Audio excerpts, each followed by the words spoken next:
3 വർഷം എന്താ കോപ്പി അടിച്ചതിന് പിടിച്ചു. കൗണ്ടർ പരാതി തയ്യാറാക്കി അവർ ആദ്യം കൊടുത്തു.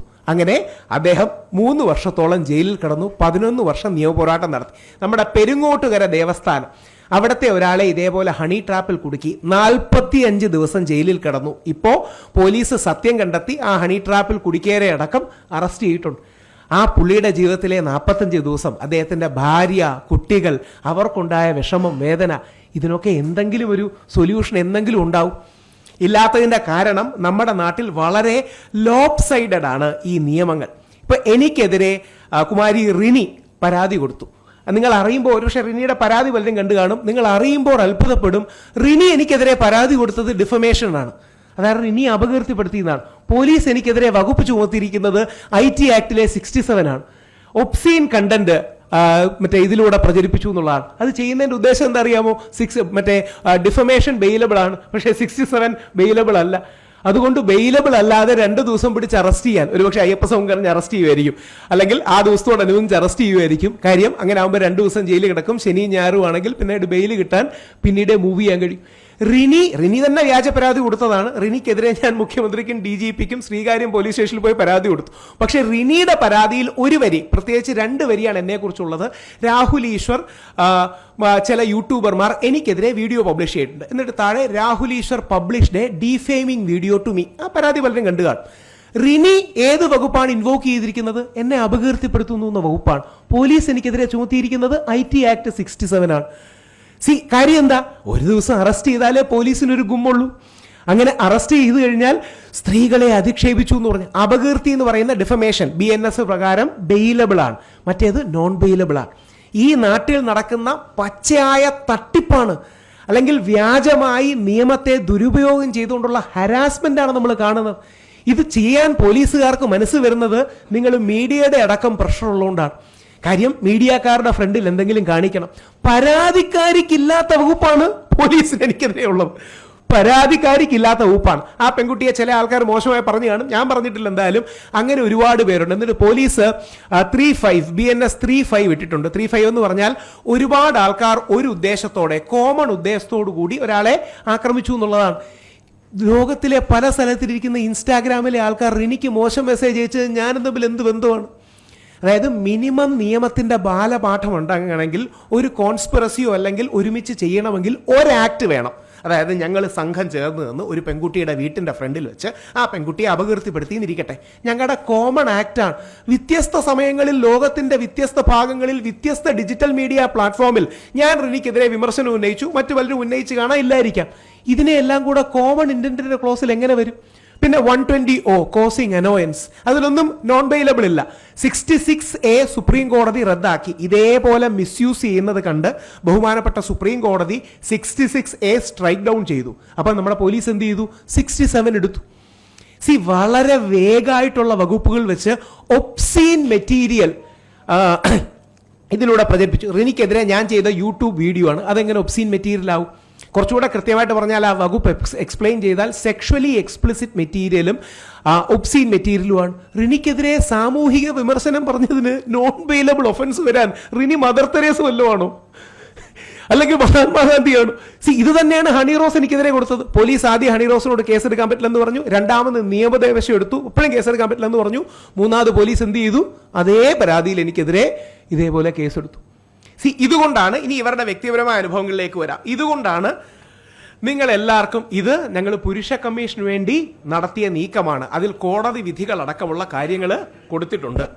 ഇത് കേരള നിയമസഭ, ഇത് എൻ്റെ വീട്ടിൽ പ്രിന്റ് ചെയ്തതല്ല, കേരള നിയമസഭ ഈ കഴിഞ്ഞ ഫെബ്രുവരിയിൽ ബിൽ നമ്പർ 246 പുരുഷ കമ്മീഷൻ കൊണ്ടുവരുന്നതിൻ്റെ ബില്ലാണ്. ഇത് കഴിഞ്ഞ 6 മാസമായി തടഞ്ഞു വെച്ചിരിക്കുകയാണ്. അല്ലെങ്കിൽ ബഹുമാനപ്പെട്ട സ്പീക്കർ ഷംസീർ ശ്രീ എൽദോസ് കുന്നപ്പള്ളിക്ക് അനുമതി കൊടുത്തതാണ് ഇത് അവതരിപ്പിക്കാൻ. പ്രതിപക്ഷ നേതാവ് ശ്രീ VD സതീശന്റെ താല്പര്യത്തിന് അല്ലെങ്കിൽ അദ്ദേഹത്തിന്റെ താല്പര്യമില്ലാത്തതുകൊണ്ടാണ് ഇത് അവതരിപ്പിക്കാൻ പറ്റാത്തത്. ഞാനിത് ആരോപണമായിട്ടൊന്നും ഉന്നയിക്കുന്നതല്ല, അതിന്റെ തെളിവുകളടക്കം ഞാൻ കൊടുത്തിട്ടുണ്ട്. നിങ്ങൾ ആദ്യത്തെ പേജ് മറിച്ചു നോക്കിയാൽ MLA നമ്മുടെ സ്പീക്കറിന് കൊടുത്ത ലെറ്റർ കാണാം. അതിന്റെ ഭാഗമായി ഫെബ്രുവരിയിൽ അല്ലെങ്കിൽ ആ മാസങ്ങളിൽ അവതരിപ്പിക്കാനുള്ള തീയതിയും അദ്ദേഹത്തിന് ശേഷം ഫെബ്രുവരി മാർച്ച് മാസങ്ങളിൽ അത് അവതരിപ്പിക്കാനുള്ള അവസരം ലഭിക്കുകയും ചെയ്തു. ആ കാര്യം കഴിഞ്ഞ 5 മാസമായി ഈ പുരുഷ കമ്മീഷൻ എന്ന് പറയുന്ന സ്വകാര്യ ബില്ല് അവതരിപ്പിക്കാൻ പറ്റാതിരിക്കുകയാണ്. അങ്ങനെ പറ്റിയിട്ടുണ്ടെങ്കിൽ ഞങ്ങൾക്ക് പോകാനെങ്കിലും ഒരു ഇടമുണ്ട്.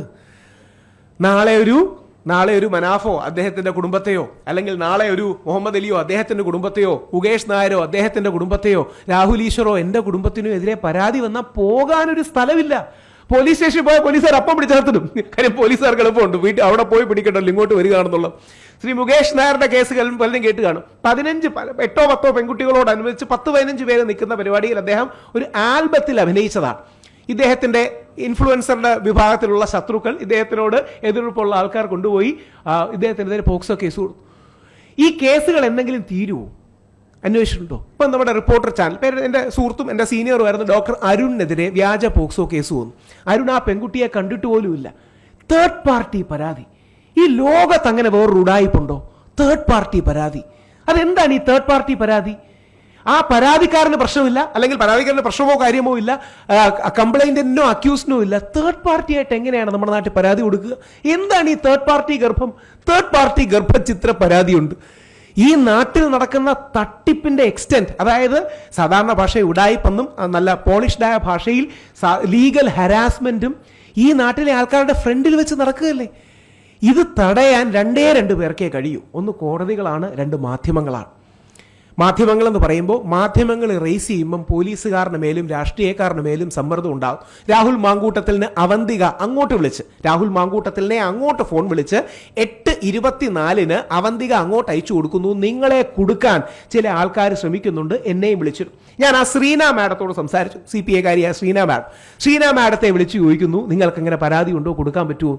പരാതിയുണ്ടോ എന്ന് ചോദിച്ചു കിടക്കാൻ ഈ സാധനം കയ്യിലുണ്ടോ എന്ന് നമ്മുടെ മോഹൻലാലും ശ്രീനിവാസനും ചോദിച്ചു കിടക്കുന്നത് പോലെ പുറകെ നടക്കുകയാണ്. കാര്യം എന്താ? അങ്ങനെ പരാതി വന്നാൽ വേറെ ആരോപണങ്ങളൊന്നും വേണ്ട, അതിശക്തമായിട്ട് ഇതുമായിട്ട് മുമ്പോട്ട് പോകാം. ഇന്ന് നമ്മുടെ വൈപ്പിൻ MLA-യും മറ്റേ ടീച്ചറിനെതിരെ പരാതി ഒരുപാട് പേര് എന്നെ വിളിച്ചു പറഞ്ഞു, ഇതൊരു അവസരമാണ്, നമ്മുടെ CPM-കാർക്കെതിരെ നിങ്ങളൊന്ന് ഞടിക്കാൻ കിട്ടിയ അവസരമാണ്. ഞാൻ പറഞ്ഞു, എന്തൊരു നെറുകേടാണ് നമ്മൾ കാണിക്കുന്നത്. ആ സ്ത്രീക്കോ ഹസ്ബൻഡിനോ അവർക്കെതിരെ വ്യാജ പ്രചരണം നടക്കുകയാണ്, അവരത് ക്ലിയറായിട്ട് പറഞ്ഞു. ഇത് ഉപയോഗിക്കുകയാണ്. ഈ ഉപയോഗം നിർത്താൻ നമുക്കായില്ലെങ്കിൽ നമ്മൾ ആരും സേഫല്ല. നമ്മുടെ അച്ഛൻ, നമ്മുടെ മകൻ ജയിലിൽ നിന്ന് ഒരു വ്യാജ പരാതി അകലത്തിൽ മാത്രമാണ്. അവരുടെ ജീവിതം, ജോലി, ശമ്പളം തുടങ്ങിയ കാര്യങ്ങൾ എന്നേക്കുമായി അഫക്റ്റഡ് ആകും. ഇനിയും ഇവരുടെയും കൂടെ സംക്ഷിപ്തമായി ഇവരുടെയും കൂടെ പേഴ്സണൽ ലൈഫ് എക്സ്പീരിയൻസ് നമുക്കൊന്ന് കേൾക്കാം. കുട്ടിക്കൽ ജയചന്ദ്രന്റെ സംഭവം കൂടി സൂചിപ്പിച്ചതിന് ശേഷം, കാര്യം അതിൽ ഞാനും ഇൻവോൾവ് ആയതുകൊണ്ടാണ്. കുട്ടിക്കൽ ജയചന്ദ്രൻ 6.5 മാസം സമീത് 6.5 മാസം കുട്ടിക്കൽ ജയചന്ദ്രൻ, സമീത് ഒന്ന് ഹോൾഡ് ചെയ്യണം, സമീതിന്റെ സ്പീക്കറില്ല. 6.5 മാസം കുട്ടിക്കൽ ജയചന്ദ്രൻ ഒളിവിലായിരുന്നു. 6.5 മാസം.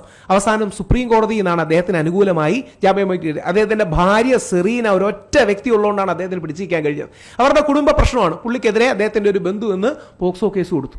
ജീവിതം, ശമ്പളം, ജോലി, ഇത്തരം ഒരുപാട് കാര്യങ്ങളില്ലേ. ഈ കേസുകൾ എന്തെങ്കിലുമായി നിങ്ങൾ പിന്നീട് ചിന്തിക്കാറുണ്ട്. ശ്രീ സിദ്ദിഖിന് സുപ്രീം കോടതിയിലടക്കം പോയി 35-40 ലക്ഷം രൂപ ചിലവായി കാണും. നമുക്കത് പറ്റുമോ? നമ്മൾ സാധാരണക്കാർക്ക് ആർക്കെങ്കിലും അങ്ങനെ സുപ്രീം കോടതിയിൽ പോയി 30-40 ലക്ഷം രൂപ ചിലവാക്കി ജാമ്യം എടുക്കാൻ പറ്റുമോ? നമ്മൾ ജയിലിൽ കിടക്കും. എടുത്തു കഴിഞ്ഞാൽ ജീവിതകാലം മുഴുവൻ പോക്സോ പ്രതിയാകും. ഈ കേസുകൾ പോലീസ് അവസാനിപ്പിക്കുകയില്ല, നിരന്തരമായിട്ട് തുടർന്നുകൊണ്ടിരിക്കും. ചോദിച്ചാൽ എന്താ പറയുക, അന്വേഷിച്ചുകൊണ്ടിരിക്കുകയാണ്. എന്തോ അന്വേഷിക്കാനാണ് പോലീസ്? ഇപ്പം എനിക്കെതിരെ മിക്കവാറും ഇന്നല്ലെങ്കിൽ നാളെ മൂവി ആയിരിക്കും പോലീസ്. എന്ത് അന്വേഷിക്കാനാണ്? ഞാൻ ചെയ്ത യൂട്യൂബ് വീഡിയോ യൂട്യൂബിൽ കിടപ്പുണ്ട്. പോലീസ് എന്തോന്ന് അന്വേഷിക്കാനാണ്? എന്തന്വേഷിക്കാനാണ് പോലീസ്? പക്ഷേ 2 ദിവസം ഒന്ന് ജയിലിൽ കിടത്തണം. ജയിലിൽ കിടത്തുമ്പോൾ ചാനലുകളിൽ കണ്ടോ സ്ത്രീകളെ അധിക്ഷേപിച്ചു, സ്ത്രീകളുടെ മാനാപമാനങ്ങൾക്കും വില പറഞ്ഞു എന്ന് പറഞ്ഞു. പക്ഷെ തമാശ, പോലീസ് ആ സെക്ഷൻ പോലും ഇട്ടിട്ടില്ല. പോലീസ് ഇട്ടത് 67 മാത്രമാണ്. ഈ അന്യായം, അനീതി നമുക്ക് അവസാനിപ്പിക്കണം. നമുക്ക് അവിടെ നിന്ന് ദുബായിൽ നിന്നാണ് സമീതുണ്ട്. സമീത ഞാനൊന്ന് സ്പീക്കറിലിടാം. സ്പീക്കറിലിടാം. സമീത് ഇല്ല, അതുകൊണ്ടാണ് അച്ഛൻ വന്നിരിക്കുന്നത്. സമീത് പറയാനുള്ളത് സംക്ഷിപ്തമായിട്ടൊന്ന് പറഞ്ഞോളൂ. അദ്ദേഹം ദുബായിലാണ്. അദ്ദേഹമാണ് ഈ വ്യാജ കേസിൽ പെട്ടത്. വളരെയധികം പോരാടി അദ്ദേഹത്തിന് വിജയിക്കാൻ കഴിഞ്ഞു. സമീതെ കേൾക്കാമോ? നമസ്കാരം. സമീത് പറഞ്ഞോളൂ. സാർ, എന്റെ പേര് സമീത് എന്നാണ്. ഞാനൊരു സാധാരണക്കാരനാണ്. ഞാനൊരു കഴിഞ്ഞ 8 മാസം മുന്നേ കരായക്കുളത്ത് വീട്ടിൽ ഉബൈദുള്ള എന്ന് പറഞ്ഞ വ്യക്തിയുമായിട്ട് ചിലൊരു സാമ്പത്തിക പ്രശ്നത്തിൽ ഇടപെടുത്തിയിരുന്നു. അദ്ദേഹം എന്നിൽ നിന്നൊരു അമിത പലിശ കൈപ്പറ്റിയതിൽ ഞാൻ അദ്ദേഹത്തിനെതിരെ നിയമപരമായിട്ട് ഞാൻ പോരാടി. ഞാൻ അദ്ദേഹത്തിനെതിരെ ബഹുമാനപ്പെട്ട ജില്ലാ പോലീസ് മേധാവിക്ക് പരാതി നൽകി അമിത പലിശയെ ചോദ്യം ചെയ്തപ്പോൾ അദ്ദേഹത്തിന്റെ ഭാര്യ ലൈലയെ കൊണ്ട് അന്നേ ദിവസം തന്നെ അദ്ദേഹം സ്റ്റേഷനിൽ എത്തുകയും എനിക്കെതിരെ അദ്ദേഹം ബലാത്സംഗ കേസ് കൊടുപ്പിക്കുകയും ചെയ്തു, ഭാര്യ ലൈലയെ കൊണ്ട്. ഞാൻ അദ്ദേഹത്തിന്റെ ഭാര്യയെ ബലാത്കാരമായി പീഡിപ്പിച്ചു എന്ന് പറഞ്ഞിട്ട് അദ്ദേഹത്തിന്റെ ഭാര്യ എനിക്കെതിരെ എഫ്ഐആർ ഇടിപ്പിച്ചു. ഇപ്പം കേസിന്റെ സിറ്റുവേഷൻ എന്താ? ഇപ്പൊ കേസിന്റെ സിറ്റുവേഷൻ അവര് കേസ് അന്വേഷിച്ചു. അവർക്ക് മനസ്സിലായി ഇത് കള്ളക്കേസാണെന്ന് മനസ്സിലായി. കാരണം 2022 സമാനമായ രീതിയിൽ മനാഫ് മൻസൂർ എന്ന് പറഞ്ഞ വ്യക്തികൾക്കെതിരെ ഇതേ ലൈലയും ഈ ഉബൈദിന്റെ ഭാര്യ മാതാവായ ഫാത്തിമ ബീവിയും ഇതേപോലെ തന്നെ കള്ള പരാതി കൊടുത്തിട്ടുണ്ട്, വ്യാജ പീഡന കേസ് കൊടുത്തിട്ടുണ്ട്. പോലീസിന്റെ അന്വേഷണത്തിന്റെ ഒടുവിൽ ഫൈനലി ഇപ്പൊ കേസ് കള്ളക്കേസാണെന്ന് കോടതിയിൽ അവർ റിപ്പോർട്ട് കൊടുത്തു. കോടതിയുടെ മറുപടിക്ക് വേണ്ടി അവർ വെയിറ്റ് ചെയ്യണം. BNS 248 217 പ്രകാരം ആ സ്ത്രീക്കെതിരെ കേസ് എടുക്കാൻ വേണ്ടിട്ട്. Thank you Sameetha, thank you. ഞങ്ങൾ വിളിക്കാം കേട്ടോ. Thank you. ഇനി അങ്ങനെ വ്യാജ പരാതിക്കാരൻ അമ്മയെ വെച്ചാണ് അല്ലേ പുള്ളിയുടെ തന്റെ അമ്മയെ റേപ്പ് ചെയ്തു എന്ന് പറഞ്ഞ് പരാതി കൊടുത്ത വ്യക്തിയാണ് ഇദ്ദേഹം. അദ്ദേഹം പലിശക്കാരനാണ്. അപ്പോ കുബേര കേസ് പ്രകാരം പുള്ളിക്കെതിരെ കേസെടുക്കാൻ പോവുകയാണ്. അപ്പം പുള്ളി എന്ത് ചെയ്തു? ഒരാളെ ഭാര്യയെ റേപ്പ് ചെയ്തു, ഒരാളെ അമ്മയെ റേപ്പ് ചെയ്തു എന്നും പറയും. യഥാർത്ഥത്തിൽ സ്ത്രീകളെ ഈ ബോംബായിട്ട് ഉപയോഗിക്കുന്നതല്ലേ ഏറ്റവും വലിയ സ്ത്രീവിരുദ്ധത? എല്ലാ ആദരവും വെച്ചുകൊണ്ട് പറഞ്ഞോട്ടെ, ഒരു രാഷ്ട്രീയം അല്ലാതെ പറഞ്ഞോട്ടെ, അടുത്ത ആഴ്ച ബോംബ് വരും എന്ന് ഏതെങ്കിലും രാഷ്ട്രീയ നേതാക്കൾ പറയുന്നതിനേക്കാൾ വലിയ എന്തെങ്കിലും സ്ത്രീവിരുദ്ധതയുണ്ടോ? ഇങ്ങനെയാണോ നമ്മൾ രാഷ്ട്രീയം ചെയ്യേണ്ടത്? ഇതല്ല പെണ്ണിനെ ബോംബായിട്ട് ഉപയോഗിക്കുന്നത് ഇതിനേക്കാൾ വലിയ സ്ത്രീവിരുദ്ധതയുണ്ടോ? ഇനി മറച്ചു വെച്ച് പറയുന്നത് എന്തിനാ? അങ്ങനെ VD സതീശൻ പറയുന്നതിനെക്കാട്ടി വലിയൊരു സ്ത്രീവിരുദ്ധത ഈ നാട്ടിലുണ്ടോ? നോക്കിക്കോ, വലിയൊരു ബോംബ് വരാനുണ്ട്. നമ്മൾ ശങ്കരാടിയിൽ നിന്ന് 1 ഇഞ്ച് മുമ്പോട്ട് പോയിട്ടില്ല. സന്ദേശത്തിലെ ശങ്കരാടി എതിർ പാർട്ടിയിലെ ആൾക്കാരെ തേജോവധം ചെയ്യാൻ പെണ്ണ് കേസിൽ പെടുത്താന്ന് പറഞ്ഞതിന് 1 ഇഞ്ച് നമ്മൾ മുമ്പോട്ട് പോയിട്ടില്ല എന്നുള്ളതിന്റെ ഏറ്റവും വലിയ തെളിവുകളല്ലേ? ഇനി അത് ഓരോരുത്തരുടെയും വ്യക്തിപരമായി നിങ്ങൾ ഇത് ആലോചിക്കണം. കാര്യം ഇല്ലെങ്കിൽ നാളെ നമ്മൾ എല്ലാം റിസ്കിലാണ്. ഇവിടെ ഇരിക്കുന്ന ഓരോരുത്തരും റിസ്കിലാണ്. കാര്യം നമുക്കെതിരെ ഒരു വ്യാജ പരാതി കൊടുത്താൽ നമ്മൾ എരിഞ്ഞു തീരും. അങ്ങനെ കേസുള്ള ഒരുപാട് പേരുടെ കേസുകൾ നേരിട്ട് ഡീൽ ചെയ്യുന്നതും മെന്ററിങ് ചെയ്യുന്നതും കൗൺസിലിംഗ് ചെയ്യുന്ന ഒരു വ്യക്തിയാണ് ഞാൻ. ഞങ്ങൾ ഇതെല്ലാം ഞങ്ങളുടെ കയ്യിൽ നിന്ന് കാശെടുത്താണ് ചെയ്യുന്നത്. ഞങ്ങളുടെ കയ്യിൽ നിന്ന് കാശെടുത്ത് മെനക്കെട്ട് ബുദ്ധിമുട്ടി. കാരണം ഇവരെ നമുക്ക് സപ്പോർട്ട് ചെയ്യാൻ ഇതല്ലാതെ വേറെ വഴിയില്ല. ഇവർക്ക് സ്വന്തമായിട്ട് കാശ് കൊടുക്കാൻ ഇല്ലാത്തതുകൊണ്ടല്ല. നമ്മൾ കയ്യിൽ നിന്ന് ചെയ്യുന്നതിൻ്റെ റീസൺ എന്ന് പറഞ്ഞാൽ പൊതുസമൂഹം എന്ന രീതിയിൽ നമുക്ക് അവരോട് വേറെ എന്ത് പിന്തുണയാണ് കാണിക്കാൻ പറ്റുക? ആർക്കെതിരെയും അങ്ങനെ വ്യാജ പരാതികൾ വരാം. രാഹുൽ മാങ്കൂട്ടത്തലിന്റെ കാര്യത്തിൽ പരാതി പോലും ഇല്ലാതെ പുറത്താക്കി. അതാണ് ഉറുമീസ് എന്ന് പറയുന്നതിന് എന്തർത്ഥമുണ്ട്? അപ്പോൾ ഇത് ദയവായി നിങ്ങൾ ചിന്തിക്കുക. എല്ലാവരും അവരുടെ വ്യക്തിപരമായ ജീവിതത്തിൽ, കാര്യം ഇങ്ങനെ ഒരു ഇമോഷണൽ പറച്ചിലല്ലാതെ ഇവരുടെ ജീവിതത്തിൽ വേറൊന്നുമില്ല. ശ്രീ മുകേഷിനെതിരെ പ്രമുഖ ചാനലുകൾ വലിയ ഫ്ലാഷ് ന്യൂസും ബ്രേക്കിങ്ങും ഒക്കെ അദ്ദേഹത്തിനെതിരെ വ്യാജ പരാതി വന്നപ്പോൾ കൊടുത്തു. 1 ചാനലോ 2 ചാനലോ ഒഴിച്ച് ബാക്കി ആരും അദ്ദേഹത്തിന് അനുകൂലമായ പോലീസ് റിപ്പോർട്ട് കൊടുത്തപ്പം പോലും വന്നില്ല. അതുകൊണ്ട് ശ്രീ മുകേഷ് അടക്കം എല്ലാവരും 1-2 മിനിറ്റിൽ അവരുടെ സംക്ഷിപ്തമായി ലൈഫ് ഒന്ന് പറയുകയും ചെയ്യും. നമസ്കാരം. ഞാൻ ഒരു 10 വർഷങ്ങൾക്ക് മുമ്പ് നിങ്ങളെപ്പോലെ മാധ്യമപ്രവർത്തനം ചെയ്യുന്ന ഒരാളാണ്. ഇന്ത്യ ടി എന്ന് പറഞ്ഞ നാഷണൽ ചാനലിൻ്റെ കേരള ബ്യൂറോ ചീഫായിരുന്നു. അതിനുശേഷമാണ് ഏരീസിൽ പോകുന്നത്, പിന്നെ ഇൻഫ്ലുവൻസറൊക്കെ ആയിട്ട് മാറുന്നത്. അപ്പോൾ ഞാൻ ദുബായിലുള്ള സമയത്താണ് എനിക്കെതിരെ ഒരു പരാതി വരുന്നത്. എൻ്റെ ഭാഗ്യത്തിന് ദുബായിലുള്ള സമയത്താണ്. ഞാനൊരു 16-ാം തീയതി ദുബായിൽ ഒരു ഈവൻറ്റിന് ഇനോഗ്രേഷന് പോകുന്നു. പരാതി വരുന്നത് 22-ാം തീയതി. പക്ഷേ ഈ സംഭവം നടന്ന് 4 മാസത്തിന് ശേഷമാണ് ഈ പരാതി മറ്റുള്ള ചില ഇൻഫ്ലുവൻസേഴ്സ് തേർഡ് പാർട്ടി പരാതിയായിട്ട് കൊണ്ടുവരുന്നത്. അതിൻ്റെ പേരിൽ കേസെടുത്തു, വാർത്ത വന്നു, അന്വേഷണം നടത്തി 3 മാസം കഴിഞ്ഞപ്പോൾ പോലീസ് കോടതി റിപ്പോർട്ട് കൊടുത്തു. പോക്സോ എന്ന് പറഞ്ഞ സാധനം നടന്നിട്ടില്ല. അപ്പം ഇതിൻ്റെ അകത്ത് എനിക്ക് ഈ സത്യയുടെ എല്ലാ ചാനൽസിലും വളരെ വ്യക്തമായി ബ്രേക്കിംഗ് ന്യൂസിൽ വന്നതാണ് മുകേഷ് നായർക്കെതിരെ പോക്സോ കേസ്. പക്ഷേ ഈ പോലീസ് മുകേഷ് നായർ നിരപരാധിയാണെന്ന് പറഞ്ഞ് കോടതി റിപ്പോർട്ട് കൊടുത്തപ്പോൾ ആകെ 1-2 ചാനൽ മാത്രം വാർത്ത വന്നു. അത് ഒരു ക്ലിപ്പിങ്. നമ്മൾ മറ്റേതൊക്കെ ആണെങ്കിൽ ഒരു 24 hours ഒക്കെ ഓടിയായിരുന്നു. ഇതൊക്കെ എനിക്കൊന്നൊരു കാര്യം കൂടെ എടുത്തു പറയേണ്ടത്, ഇദ്ദേഹത്തെയാണ് ബഹുമാനപ്പെട്ട വിദ്യാഭ്യാസ മന്ത്രി ശ്രീ ശിവൻകുട്ടി ഇദ്ദേഹത്തെ ഗസ്റ്റായിട്ട് ഇൻവൈറ്റ് ചെയ്തു എന്ന് പറഞ്ഞാണ് ആ സ്കൂളിലെ ആൾക്കാർക്കെതിരെ നടപടി എടുത്തത്. ഇദ്ദേഹത്തെ ഗസ്റ്റായിട്ട് ഇൻവൈറ്റ് ചെയ്തു എന്ന് പറഞ്ഞാണ് കാര്യം. പോക്സോ കേസിലെ പ്രതി സ്കൂളിൽ എന്ത് പോക്സോ കേസ്? ഇദ്ദേഹം ഒരു ആൽബത്തിൽ അഭിനയിച്ചതാണ്. ആ ആൽബത്തിൽ അഭിനയിച്ച കുട്ടിയുടെ പേരിൽ തേർഡ് പാർട്ടി വ്യാജ പരാതി പോയതാണ്. എന്തൊരന്യാണ്. വീട്ടിൽ മക്കളൊക്കെ ഇല്ലേ? ഇദ്ദേഹത്തിന് അച്ഛനും അമ്മയൊന്നും ഇല്ലേ? കുടുംബക്കാരില്ലേ? ഇവിടെയാണ് എന്തെങ്കിലും ഒരു ഡിഫൻസ് വേണ്ടേ? നിങ്ങൾ ആലോചിക്കണം. ഇത് നിങ്ങൾക്ക് സംഭവിച്ചാൽ എങ്ങനെ പറ്റുമെന്ന് ആലോചിച്ചാൽ മതി. ഇദ്ദേഹത്തെ സോഷ്യൽ പരിപാടി വിളിച്ച സ്കൂളിന്റെ ആൾക്കാർക്കെതിരെ നമ്മുടെ മന്ത്രി ശിവൻകുട്ടി, അദ്ദേഹം വിദ്യാഭ്യാസ മന്ത്രി. കാര്യം എല്ലാവർക്കും ആ കയ്യടി ഇഷ്ടമാണ്. ഞങ്ങൾ സ്ത്രീപക്ഷവാദികളാണ്, സ്ത്രീകൾക്ക് വേണ്ടിയാണ് എന്ന് പറയുന്നതിന് ഒരു കയ്യടി ഉള്ളതുകൊണ്ടാണ് ചെയ്യുന്നത്. ഇപ്പം എനിക്കെതിരെ ഇദ്ദേഹത്തിനെതിരെ കേസെടുത്തല്ലോ. നമ്മുടെ ഷാരനെ ഗ്രീഷ്മ കൊന്നതിനെ ന്യായീകരിക്കുകയും പ്രോത്സാഹിപ്പിക്കുകയും ചെയ്ത KR മീരയ്ക്കെതിരെ ഇതുവരെ FIR പോലും ഇട്ടിട്ടില്ല. ഞങ്ങൾ പരാതി കൊടുത്തിട്ടുണ്ട്. ഇതുവരെ FIR പോലും ഇട്ടിട്ടില്ല. നേരെ തിരിച്ച് രാഹുൽ ഈശ്വർ ഇരുന്ന്, മുകേഷ് നായർ ഇരുന്ന് എപ്പോഴെങ്കിലും അങ്ങനെ ഒരു പെൺകുട്ടിയെ ഒരാണ് കൊന്നതിനെ ന്യായീകരിക്കുകയോ പ്രോത്സാഹിപ്പിക്കുകയോ ചെയ്തിരുന്നെങ്കിൽ ഞങ്ങളെ അറസ്റ്റ് ചെയ്യില്ലേ? അറസ്റ്റ് ചെയ്യണം, ജാമ്യമില്ലാതെ ജയിലിലിടണം, ഒരു സംശയവുമില്ല. KR മീരയ്ക്കെതിരെ ഒരു FIR ഇട്ടിട്ടില്ല. എന്താ കാര്യം? അത് സ്ത്രീപക്ഷം, സർക്കാർ സ്ത്രീപക്ഷമാണ്. ഇത് അമിത ഫെമിനിസവും കപട ഫെമിനിസവുമാണ്. ജസ്റ്റ് പറഞ്ഞു തീർന്ന് നമുക്ക് ഇതിലേക്ക് കൂടെ വരാം. അല്ല, ഇതിനകത്ത് എനിക്ക് പറയാനുള്ളത്, എന്തോ ഭാഗ്യത്തിന് എനിക്ക് അറസ്റ്റ് ഉണ്ടായില്ല, പ്രത്യേകിച്ച് ദുബായിലായതുകൊണ്ട്. അല്ലെങ്കിൽ ഉണ്ടാവുന്ന മാനക്കേടും, അല്ലെങ്കിൽ എത്ര ദിവസം എനിക്കെന്തോ ഫസ്റ്റ് ജാമ്യാപേക്ഷ കൊടുത്ത ഇമ്മീഡിയറ്റ് ആയിട്ട് എനിക്ക് ജാമ്യം കിട്ടി. ആൻറ്റിസിപ്പേറ്ററി ജയിലിൽ കോടതി എനിക്ക് ജാമ്യം തരുന്നത് ഇങ്ങനെ പറഞ്ഞിട്ടാണ്. അതിൻ്റെ വാർത്ത പോലും ആരും കൊടുത്തില്ല. അനാവശ്യമായി falsely dragged in to this case എന്ന് പറഞ്ഞിട്ടാണ്, ആ ബേസിലാണ് എനിക്ക് ജാമ്യം തരുന്നത്. ജാമ്യ ഓർഡറിൽ വ്യക്തമായി പറഞ്ഞിട്ടുണ്ട് എനിക്ക് ഫോൾസ്ലി ഡ്രാഗ്ഡ് എന്ന് പറഞ്ഞിട്ട്.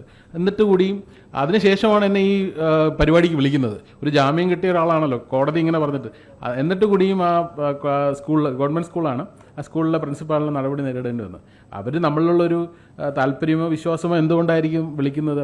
കുട്ടികൾക്കുള്ള താല്പര്യം അതെല്ലാം കൊണ്ട് വിളിക്കുന്നതാണ്. അപ്പോൾ എന്നിട്ട് കൂടിയും ഇത്രയൊക്കെ സംഭവിച്ചിട്ട്, പക്ഷേ എന്തൊക്കെയോ ഭാഗ്യം കൊണ്ട് ഒരുപാട് പൊതുപരിപാടികളിൽ നിന്ന് നമുക്ക് മാറി നിൽക്കേണ്ടി വന്നില്ല, അല്ലെങ്കിൽ അങ്ങനെയുള്ള കാര്യങ്ങളൊന്നും വന്നില്ല. അറിയില്ല, മേ ബി നമ്മളൊരു ക്രെഡിബിലിറ്റി ഉണ്ടായിരിക്കും. പക്ഷേ ഈ പറയുന്ന ഡാമേജുകൾ ഒരുപാട് ഉണ്ടാകുന്നുണ്ട്. അപ്പോൾ അതൊക്കെ കൊണ്ടാണ് ഞാൻ ഇതിനു വേണ്ടി കൊളംബോയിലായിരുന്നു, നമ്മുടെ ലോ അക്കാഡമിയെ റെപ്രസെൻറ്റ് ചെയ്ത് മിസ്യൂസ് ഓഫ് പോക്സോയെ കുറിച്ചിട്ട് ഒരു പേപ്പർ പ്രസൻറ്റ് ചെയ്യാൻ ഞാൻ പോയായിരുന്നു. അപ്പം രാഹുൽ ജിയുടെ ഇന്നത്തെ ഈ പ്രസ് മീറ്റിന് വേണ്ടിയിട്ട് വന്നതാണ്.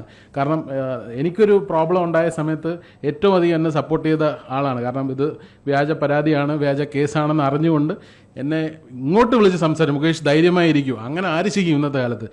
പുള്ളിയെ പണ്ട് TV വിയിലൊക്കെ പുരുഷ കമ്മീഷൻ എന്ന് പറഞ്ഞ് നടക്കുമ്പോൾ ഞാൻ വിചാരിച്ചിട്ട് പുള്ളിക്ക് എന്തെങ്കിലും അസുഖമുണ്ടോ, പ്രാന്തുണ്ടോ, ഇത് വല്ലതും നടക്കുന്ന കാര്യമാണ്. സ്വന്തം ജീവിതത്തിൽ ഒരു അനുഭവം വന്നപ്പോൾ എനിക്ക് മനസ്സിലായി ഇതിൻ്റെ ആവശ്യകത എന്താണെന്ന്. എന്ന് പറഞ്ഞാൽ ആരാൻ്റെ അമ്മയ്ക്ക് ഭ്രാന്ത് പിടിക്കുമ്പോൾ കാണാൻ നല്ല രസമാണ്, സ്വന്തം അമ്മയ്ക്ക് വരുമ്പോഴേ എൻ്റെ വേദന അറിയുള്ളൂ എന്ന് പറയുന്ന പോലെ സ്വന്തം ജീവിതത്തിൽ ഈ ഒരു കേസ് വന്നപ്പോൾ എനിക്ക് മനസ്സിലായി പുരുഷ കമ്മീഷൻ വേണം. അതിനുവേണ്ടി ഇദ്ദേഹം എടുക്കുന്ന ഇനിഷ്യേറ്റീവ്, ഇതിനോട് കൂടെ ഞാനും വോളണ്ടറി ആയിട്ട് നിൽക്കുകയാണ്. നമ്മളടുത്ത് ഡെയിലി വരുന്ന കോളുകൾക്ക് എന്നെ വിളിക്കാറുണ്ട്, രാഹുലിനെ വിളിക്കാറുണ്ട്, ഇങ്ങനെ വ്യാജ കേസിൽ പെട്ടു എന്ത് ചെയ്യണം. അപ്പോൾ നമ്മൾ വോളണ്ടറി ആയിട്ട് ഫ്രീ ആയിട്ട് നിയമോപദേശം കൊടുത്ത് നമ്മളെ കൊണ്ട് പറ്റുന്ന അഡ്വക്കസി കൊടുത്ത് നമ്മളെ എത്തിക്കേണ്ട അടുത്ത് എത്തിച്ച് മാക്സിമം സപ്പോർട്ട് ചെയ്ത് കൊടുക്കാറുണ്ട്. ഇത്രയൊക്കെ നമുക്ക് ചെയ്യാൻ പറ്റുള്ളൂ. അതിന് വേണ്ടിയിട്ട് നമ്മളിപ്പോൾ ഒരു നിയമപരമായ ഒരു കമ്മീഷൻ ഇല്ലെങ്കിലും വെർച്വലായിട്ട് ഒരു കമ്മീഷൻ നടത്തിക്കൊണ്ട് പോവുകയാണ് ഇദ്ദേഹവും ഞാനും ഒക്കെ. കാരണം ഒരു ഓഫീസില്ല, ഒരു പ്രസ്ഥാനമില്ല, ഒരു സ്ഥാപനമില്ല, ഒരു ഗവൺമെന്റ് എത്തണമെന്നുള്ളതാണ്. അതാണ് നമ്മുടെ ആവശ്യം. ഇത് നിങ്ങൾ ശ്രദ്ധിക്കണം. കോടതി അനുകൂലമായി പരാമർശം കൊടുത്തിട്ട്, കോടതി ജാമ്യം കൊടുത്തിട്ട് ഇദ്ദേഹത്തെ വിളിച്ചതിന് പ്രിൻസിപ്പലിന് ആക്ഷൻ നേരിടേണ്ടി വരും. നമസ്കാരം, എൻ്റെ പേര് മുഹമ്മദ് അലി എന്നാണ്. എൻ്റെ മകൻ്റെ കാര്യം പറയാനാണ് വന്നത്. അവനിപ്പോൾ ദുബായിൽ നിങ്ങൾ സംസാരിച്ച് കേട്ട് കാണും. എൻ്റെ മകനെതിരെയും ഇങ്ങനെ വ്യാജ പരാതി കൊടുത്തതാണ്. ഇത് കാരായിക്കുളത്ത് ഉബൈദുള്ള ഭാര്യ ലൈല, അദ്ദേഹം ഇപ്പോൾ മണ്ഡലം സെക്രട്ടറിയാണ് കോൺഗ്രസിൻ്റെ. ഞങ്ങൾ കോൺഗ്രസിൻ്റെ ഷിയാസിൻ്റെ അടുത്തും മറ്റേ GCC പ്രസിഡന്റ് ഷിയാസിൻ്റെ അടുത്തും അൻവർ സാദിൻ്റെ അടുത്തും VD സതീശിൻ്റെ അടുത്തും ബ്ലോക്ക് പ്രസിഡൻ്റെ അടുത്തും പരാതി കൊടുത്തപ്പോൾ പറഞ്ഞത് കോൺഗ്രസ്സുകാർക്കെതിരെ കേസ് ഉണ്ടായിക്കഴിഞ്ഞാൽ നടപടിയെടുത്താൽ ഞങ്ങളുടെ പാർട്ടിയിൽ ആളുണ്ടാവില്ല എന്ന് പറഞ്ഞത്. അപ്പോൾ അതാണ് കോൺഗ്രസിൻ്റെ നിലപാട്. ഇവൻ പോലീസ് സ്റ്റേഷനിൽ കയറിയിട്ട് പറയുന്നത് ഞാൻ കോൺഗ്രസ്സുകാരനാണ്, എനിക്കെതിരെ ഒരു നടപടി എടുക്കാൻ നിങ്ങൾക്ക് കഴിയില്ല എന്നാണ് പറയുന്നത്. എൻ്റെ മകനെതിരെ നടത്തിയ കേസ് ഞങ്ങൾ പോരാടി കോടതിയിൽ റഫർ ചാർജ് പോലീസിന് കൊടുത്തതിൻ്റെ പേരിലാണ് ഞങ്ങളിപ്പോൾ രാഹുൽജിയുടെ കൂടെ വന്ന് ഈ പത്രസമ്മേളനത്തിൽ പങ്കെടുത്തത്. ഈ മൻസൂർ എന്ന് പറയുന്നത് അവർക്ക് നിയമം അറിയില്ലായിരുന്നു, പാവങ്ങളായിരുന്നു. ഈ കേസിന് മുമ്പായിട്ട് 3 വർഷം മുമ്പ് ഇവർക്കെതിരെ ഈ മനാഫിന് എതിരെ ഈ ലൈല എന്ന് പറഞ്ഞ സ്ത്രീ പീഡിപ്പിച്ചെന്നും മൻസൂർ അവരുടെ മാതാവിനെ പീഡിപ്പിച്ചെന്നും പറഞ്ഞ കേസുണ്ടായിട്ട് 90 ദിവസം ഇവർ ഒളിവിലായിരുന്നു. ഇപ്പോഴും അവരുടെ കേസ് പോലീസ് അന്വേഷിച്ചിട്ടില്ല. അതിപ്പോഴും കോടതിയിൽ കൊടുത്തിട്ടില്ല. കേസ് പോലീസിൻ്റെ കയ്യിലിരിക്കുകയാണ്, അന്വേഷിച്ചുകൊണ്ടിരിക്കുകയെന്ന് പറഞ്ഞത്. എന്ത് അന്വേഷിക്കുന്നു? 3 വർഷമായിട്ടും അന്വേഷിച്ചിട്ടില്ല. ഇപ്പോൾ ഇവർക്കൊരു PCC കിട്ടണമെങ്കിൽ കിട്ടില്ല. പാവപ്പെട്ടവരാണ് ഇവർ, അത്താഴ പട്ടിണിക്കാരാണ്, കൂലിപ്പണിക്കാരാണ്. നിങ്ങൾ മാധ്യമ സുഹൃത്തുക്കൾ വേണം ഇത് അന്വേഷിക്കാൻ.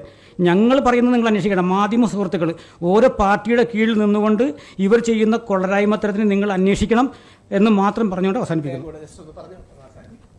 ഡെയിലി വേജിന് പോകുന്നവരാണ്, എത്രമാത്രം അവരുടെ ജീവിതത്തെ എഫക്ട് ചെയ്തതാണ്. ഒന്നുമില്ല, അമ്മയെ റേപ്പ് ചെയ്തു കൊടുത്തു, ഒരാളെ ഭാര്യ റേപ്പ് ചെയ്തു കൊടുത്തു. എൻ്റെ പേര് മൻസൂർ. ഞാൻ ഡെയിലി വേജസിന് വേണ്ടി ജോലി ചെയ്യുന്ന ഒരു വ്യക്തിയാണ്. എൻ്റെ ഫാദറിൻ്റെ ബ്രദർ സംബന്ധമായിട്ടുള്ള ഒരു ഫിനാൻഷ്യൽ ഇഷ്യൂവിൽ പോയിട്ട് ഫാദർ ഇടപെട്ടതിൻ്റെ പേരിലാണ് എനിക്കെതിരെ ഉബൈദുള്ളയുടെ ഉമ്മയെ പീഡിപ്പിച്ചെന്ന് പറഞ്ഞു. ഫാദറിനെതിരെ ഉബൈദുള്ളയുടെ ഭാര്യയെ പീഡിപ്പിച്ചെന്ന് പറഞ്ഞും വ്യാജ പരാതി ആലുവ ഈസ്റ്റ് പോലീസ് സ്റ്റേഷനിൽ കൊടുക്കുകയുണ്ടായി. അതിനെതിരെ ഈ 3 വർഷമായി 2022 ഡിസംബറിലാണ് ഈ സംഭവം ഉണ്ടാകുന്നത്. ഈ 3 വർഷമായി അതിനെതിരെ ഒരു അന്വേഷണം പോലും നടന്നിട്ടില്ല. പ്രിയപ്പെട്ട മാധ്യമ സുഹൃത്തുക്കൾ ഇതിൻ്റെ നിജസ്ഥിതി ഒന്ന് അന്വേഷിച്ച് എനിക്ക് നീതി വാങ്ങിത്തരണമെന്ന് ഞാൻ അഭ്യർത്ഥിക്കുകയാണ്. പറഞ്ഞ് അവസാനിപ്പിക്കുമ്പോഴേ ഒറ്റ കാര്യമേ ഉള്ളൂ.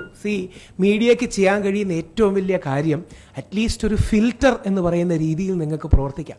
വ്യാജ പരാതിയോ, ഇപ്പം പരാതി പോലും വേണ്ട, ആരോപണം വന്നോ എന്നാ പറയണത്, വ്യാജ ആരോപണങ്ങളോ വ്യാജ പരാതിയോ വന്നാൽ ദൈവത്തെ ഓർത്ത് നിങ്ങൾക്ക് വാർത്ത കൊടുക്കുന്നതിന് മുമ്പ് അത് അറ്റ്ലീസ്റ്റ് ക്രോസ് ചെക്ക് ചെയ്യാനും അല്ലെങ്കിൽ ഏതെങ്കിലും രീതിയിൽ അത് പ്രതിരോധിക്കാനും കഴിയും. ഇത് ബഹുമാനപ്പെട്ട കേരള ഹൈക്കോടതി ഹേമ കമ്മിറ്റിയുമായി ബന്ധപ്പെട്ട വിധിന്യായമാണ്. നിങ്ങൾക്ക് ആ വിധിന്യായത്തിൻ്റെ പർപ്പസ് അത് ബഹുമാനപ്പെട്ട ഹൈക്കോടതി പറയുന്നുണ്ട്. അതായത് സ്വകാര്യത എന്ന അവകാശം അക്യൂസ്ഡിനുമുണ്ട്. ആ സ്വകാര്യതയെ ലംഘിക്കാൻ നമ്മൾ കഴിയരുത്. ആ പ്രിവസി അതും കൂടെ വേണം. കാര്യം ഇല്ലെങ്കിൽ ഇവർ ജീവിതകാലം മുഴുവൻ ഇങ്ങനെ മുദ്ര കുത്തപ്പെടും. ഇങ്ങനെ വേട്ടയാടപ്പെട്ട ആളല്ലേ ഉമ്മൻചാണ്ടി സാർ, ഇങ്ങനെ വേട്ടയാടപ്പെട്ടതല്ലേ നിവിൻ പോളി. അവരുടെ ഭാഗ്യത്തിന്, അല്ലെങ്കിൽ ഉമ്മൻചാണ്ടി സാർ വർഷങ്ങൾക്ക് ശേഷവും നിവിൻ പോളി എന്ന് കേരളത്തിലായതുകൊണ്ട് നിവിൻ പോളി രക്ഷപ്പെട്ടു. കൂടെ 7 പേർക്കെതിരെ കൂടെ നിവിൻ പോളി ആൾ പരാതി കൊടുത്തിട്ടുണ്ട്. അവർക്കെതിരെ ഇപ്പോഴും അന്വേഷണം തുടരുകയാണ്. എന്തന്വേഷിക്കാനാണ്? ഇനി 2 ശ്രീ മുകേഷ് അല്ലെങ്കിൽ MLA മുകേഷിനെതിരെ വ്യാജ പരാതി കൊടുത്ത സ്ത്രീയെ കഴിഞ്ഞ ആഴ്ച തമിഴ്നാട്ടിൽ സെക്സ് റാക്കറ്റുമായി ബന്ധപ്പെട്ട് അറസ്റ്റ് ചെയ്തു. നമ്മുടെ പോക്സോ കേസുണ്ട്. പോക്സോ ഇത് എന്തുകൊണ്ടാണ് മുഖ്യധാരാ മാധ്യമങ്ങളൊന്നും വലിയ ഈ വാർത്ത കൊടുത്തില്ല? ഇവര് എത്ര പേർക്കെതിരെയാണ് കേസ് കൊടുക്കുന്നത്? ആ പറയുന്ന സ്ത്രീ മുകേഷേട്ടനെതിരെ, സുധീഷിനെതിരെ, മാമുക്കോയ്ക്കെതിരെ, ബാലേന്ദ്രമേനോൻ സാറിനെതിരെ 71 വയസ്സുള്ളൊരു മനുഷ്യനാണ്. ആ കേസിലാണ് ബഹുമാനപ്പെട്ട ഹൈക്കോടതി പറഞ്ഞത് ആണിനും അഭിമാനത്തോടെ ജീവിക്കാനുള്ളൊരു അവകാശമുണ്ട്.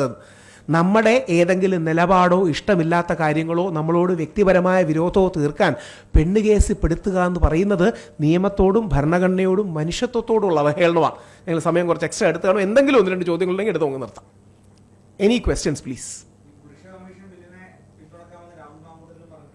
രാഹുൽ ഇനി ഞാൻ ചോദിച്ചു തന്നെ കേട്ടോ, എനിക്കറിയില്ല. രാഹുൽ അന്ന് അതായത് ഇത് എൽദോസ് കുന്നപ്പള്ളി MLA ആണ് ഇത് 246 നമ്പറായിട്ട് ബില്ലായി ചെയ്തത്.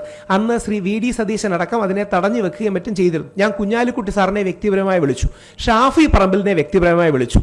അതിനുശേഷം ഷാഫിയുടെ ടീമിലെ ഒരാൾ എന്നോട് പറഞ്ഞത് ശരിയാണോ എന്ന് എനിക്കറിയില്ല, രാഹുൽ മാങ്കൂട്ടത്തിന് വലിയ താല്പര്യമില്ല. അതായത് ഇന്നല്ല കേട്ടോ, 6 മാസം മുമ്പാണ്. കാര്യം അവരെല്ലാം പുരോഗമന സ്ത്രീപക്ഷ പ്രോഗ്രസീവ് ലിബറൽസ് ആണല്ലോ. ഇതിന്റെ പ്രശ്നം രാഹുൽ മാങ്കൂട്ടത്തിൽ, എനിക്ക് രാഹുൽ മാങ്കൂട്ടത്തിൽ വ്യക്തിപരമായി യാതൊരു അടുപ്പവുമില്ല, വിരോധവുമില്ല. നിങ്ങളത് അറിഞ്ഞിരിക്കണം. എനിക്ക് രാഹുൽ മാങ്കൂട്ടത്തിനോട് ഒരു സൗഹൃദവുമില്ല. രാഹുൽ മാങ്കൂട്ടത്തിൽ എന്നെക്കുറിച്ച് പരസ്യമായി പറയുന്നത് ഇന്ത്യൻ ഫാസിസത്തിന്റെ ചിരിക്കുന്ന മുഖമാണ്, നോർത്ത് ഇന്ത്യയിൽ അർണബ് ഗോസ്വാമി പോയിസൺ ആണ്, കേരളത്തിൽ രാഹുൽ ഈശ്വർ സ്ലോ പോയിസൺ ആണെന്നാണ് പബ്ലിക്കലി അടിയാണ്. വ്യക്തിപരമൊന്നുമല്ല കേട്ടോ ഇത്. അദ്ദേഹം അടക്കമുള്ള സോക്കോൾഡ് പുരോഗമനവാദികൾ പറയുന്നത് ഇപ്പം രാഹുൽ മാങ്കൂട്ടത്തിൽ പറഞ്ഞു കേട്ട് കാണും, റിനി എന്നെക്കുറിച്ചാണ് പരാതി കൊടുത്തതെന്ന് എനിക്ക് തോന്നുന്നില്ല. പിന്നെ ആരാ? രാഹുൽ ഈശ്വറിനെ കുറിച്ചാണ് പരാതി കൊടുത്തത്. പിന്നെ ആരാ? മറ്റേ അവന്തിക എന്റെ സുഹൃത്താണ്. എങ്ങനെയാ നിന്റെ സുഹൃത്ത് അവന്തികയാവുന്നത്? നിന്റെ ജീവിതത്തെ തകർക്കാൻ കള്ളം പറയുകയും നീ റേപ്പ് ചെയ്യാൻ വേണ്ടി ഹൈദരാബാദിൽ എന്നെ വിളിച്ചു എന്ന് കള്ളം പറയുന്ന അവന്തിക രാഹുൽ മാങ്കൂട്ടത്തിന്റെ സുഹൃത്ത് എങ്ങനെയാവും? അത് ഈ നെഹ്റുവിയൻ മതേതര സെക്കുലർ പ്രോഗ്രസീവ് അവരുടെ ഒരു ഫാഷനബിൾ സ്റ്റേറ്റ്മെന്റ് ആണ്. അതായത് സ്ത്രീപക്ഷം, സ്ത്രീ വിരുദ്ധമാകരുത് ഞങ്ങൾ എന്ന് പറയും. സ്ത്രീ വിരുദ്ധമാവണമെന്ന് ആരും പറഞ്ഞില്ല. പക്ഷേ ആണിനെതിരെയുള്ള വ്യാജ പരാതികൾ ഡീൽ ചെയ്യാൻ വേണം. ഞാൻ പറഞ്ഞു വന്നത്, ഞാൻ എന്നിട്ട് ഷാഫിയെ വിളിച്ചു. ഷാഫിയുടെ കൂടെ ഉള്ളവർ പറയുന്നത് ഷാഫിന്റെ ടീമിൽപ്പെട്ട രാഹുൽ മാങ്കൂട്ടത്തിൽ അടക്കമുള്ള ആൾക്കാർക്ക് ഈ പുരുഷ കമ്മീഷൻ ബില്ലിനോട് അനുകൂലമല്ല എന്നുള്ളത് കൊണ്ടാണ് ഷാഫി പിന്നീട് ഞങ്ങളെ സപ്പോർട്ട് ചെയ്യാത്തതെന്നാണ്. എന്തായാലും ഇപ്പൊ രാഹുൽ മാങ്കൂട്ടത്തിന്റെ ആവശ്യം മനസ്സിലായി കാണുമെന്ന് ഞാൻ പ്രതീക്ഷിക്കും. കാര്യം വ്യാജ ആരോപണം വരുമ്പോഴേ നമുക്ക് പൊള്ളൂ. ഇത് നമുക്കെതിരെ വരണം. നാളെ ശ്രീ മുകേഷിനെതിരെയോ ശ്രീ രാഹുൽ മാങ്കൂട്ടത്തിനെതിരെയോ അല്ലെങ്കിൽ വേറെ ആർക്ക് അല്ലെങ്കിൽ ശ്രീ P ശശിക്കെതിരെയോ ചുമ്മാ ആരോപണങ്ങളുടെ പേരിൽ ജീവിതകാലം മുഴുവൻ നമ്മൾ മുൾമുനയിൽ നിൽക്കേണ്ടി വരും. എന്തെങ്കിലും ഒരു മെക്കാനിസം വേണ്ടേ? മേ ബി ഒരു ചോദ്യം കാണും. ഒറ്റ കാര്യം നിങ്ങൾ ആലോചിക്കുക, നാളെ നിങ്ങളുടെ മകനെതിരെയാണിത് വന്നത്, നാളെ നിങ്ങളുടെ അച്ഛനെതിരെയാണ് വന്നത്, നിങ്ങൾക്കെതിരെയാണ് വന്നത്. എന്ത് ചെയ്യും? നിങ്ങൾ എന്ത് ചെയ്യുമെന്നാ പറയണേ?